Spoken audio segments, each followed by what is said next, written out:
ধ্বংসস্তূপের নিচে এখনও চাপা পড়ে আছে ফিলিস্তিনিদের অসংখ্য মৃতদেহ। নতুন আতঙ্ক তৈরি করেছে ইসরায়েলদের ফেলে যাওয়া হাজার হাজার টন অবিস্ফোরিত বোমা। ইসরায়েলি অবরোধের কারণে কার্যত স্থবির গাজা পুনর্গঠনের কাজ। তবে গাজায় ইসরায়েলি দখলদারিত্বের অবসান হলে অস্ত্র ছাড়তে রাজি বলে জানিয়েছে হামাস। আরও জানাচ্ছেন সঞ্জিতা সিলভিয়া।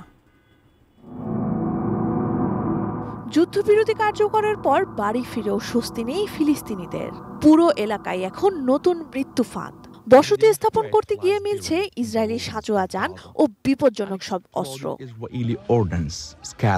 ফিলিস্তিনি সিভিল ডিফেন্সের তথ্য অনুযায়ী ইসরায়েল 2 লাখ টন বোমা ফেললেও প্রায় 70,000 টন বোমা এখনও অবিস্ফোরিত। অন্যদিকে ইসরায়েলি অবরোধের কারণে ভারী যন্ত্রপাতি ঢুকতে না পারায় থেমে গেছে ধ্বংসস্তূপ সরানো ও অবকাঠামো পুনর্গঠনের কাজ। আল জাজিরার এক রিপোর্টার জানান, প্রায় 9,000 ফিলিস্তিনির মৃতদেহ এখনও ধ্বংসস্তূপের নিচে চাপা পড়ে আছে। নতুন যন্ত্রপাতিগুলো শুধু ইসরায়েলি বন্দীদের মৃতদেহ উদ্ধারেই ব্যবহার করা হচ্ছে। এরই মধ্যে মিশর ও আন্তর্জাতিক রেড ক্রস IRC ইসরায়েলের অনুমতিতে জিম্মিদের মরদেহ উদ্ধারের কাজে যোগ দিয়েছে। 32 ইঞ্চি জেভিকো টিভি এখন মাত্র 15,000 টাকায়, সাথে পাচ্ছেন 3 বছরের প্যানেল ওয়ারেন্টি। সোমবার টাইমস অফ ইসরায়েলের এক প্রতিবেদনে বলা হয়, 2 বছরের যুদ্ধের সমাপ্তি হিসেবে হামাসের নিরস্ত্র হওয়ার দাবি জানিয়েছে ইসরায়েল। যুক্তরাষ্ট্র হামাসকে অস্ত্র সমর্পণের শর্ত দিয়েছে।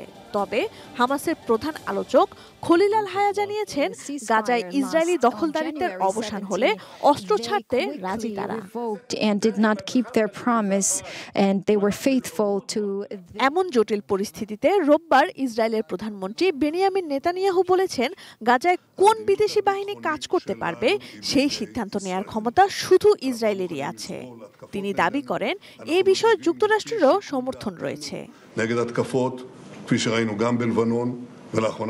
এদিকে মালয়েশিয়ার প্রধানমন্ত্রী আনোয়ার ইব্রাহিম জাতিসংঘ মহাসচিবকে গাজায় শান্তিরক্ষী পাঠাতে তাদের প্রস্তুতির কথা জানিয়েছেন।